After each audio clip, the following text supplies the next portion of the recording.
Hola, què tal? I molt benvinguts a aquesta secció, Els laics parlen de l'Evangeli. Avui, dimarts 22 de durant l'any, trobem aquest fragment de Lluc, de l'Evangeli de Lluc, on Jesús baixa a Cafarnaum, una població de Galilea, i els dissabtes hi ensenyava.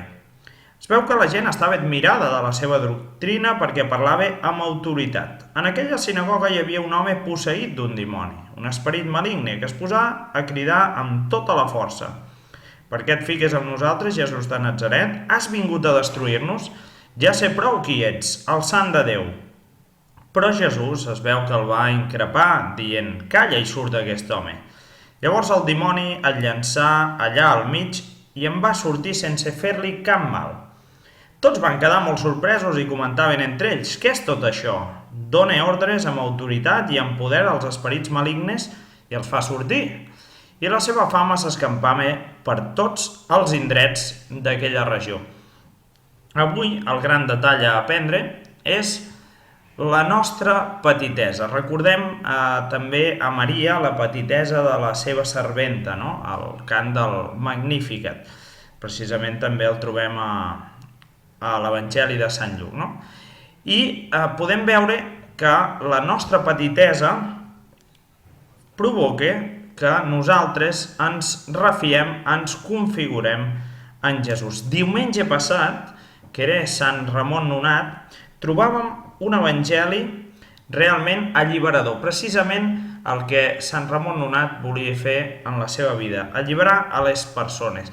I quin era aquest evangeli? Deia, qui vulgui ser deixeble meu, que es negui a si mateix, que prengui la seva creu i que em segueixi. És un evangeli cabdal. Per què? Perquè per arribar a Jesús, moltes vegades hem de negar-nos.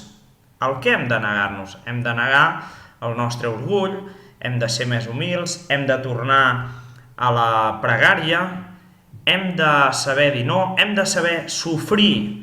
Tenim present que Jesús ha sofert per nosaltres i ens ha estimat, i aquest sofriment que a vegades hem de passar, que va molt lligat amb la humilitat i va molt lligat també amb el refiar-nos també de la providència, ens ajuda a fer passes endavant en la nostra vida cristiana. El gran avenç en qualsevol temps és avançar cap a la bondat i la justícia.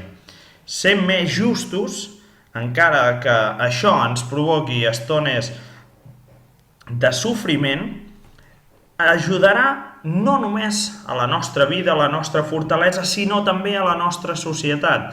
Ajudarà a que tot vagi una mica millor. I tenim sempre molta feina a fer, però sempre la prioritat ha de ser aquesta, estimar Déu sobre totes les coses i amb totes les forces i els altres, com ens agrada que ens estimin a nosaltres.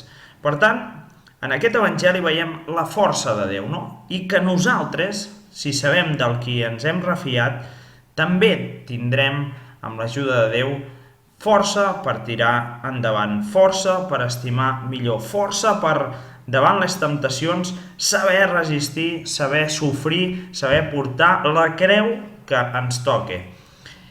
Una de les temptacions, moltes vegades, és voler llançar la creu, llançar-la i dir, jo aquesta creu no la vull. És la que m'ha tocat, però jo no la vull. I llavors, quan s'actua d'aquesta manera, quan hi ha cert escapisme, trobem una altra creu, però és molt més grossa, pesa molt més. I és la creu de tantes i tantes desafeccions cap a moltes vegades nosaltres mateixos, tants i tants vicis, tants i tants hàbits negatius que podem anar agafant en la nostra vida. Per tant, estimar Jesús, confiar en Jesús, ell, el sant de Déu, aquí ho diu, cridant amb tota la força l'home posseït pel dimoni. Ja sé prou qui ets, el sant de Déu.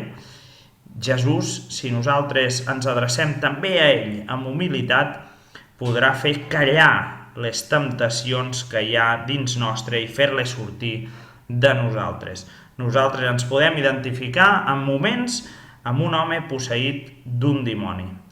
Si nosaltres confiem en Déu, ens adrecem a Déu amb tota la força, doncs trobarem també nous camins per ser lliures, que al cap i a la fi és el que vol Déu, que visquem amb llibertat i amb veritat. Salutacions cordials, gràcies per la vostra atenció i que passeu un molt bon dia.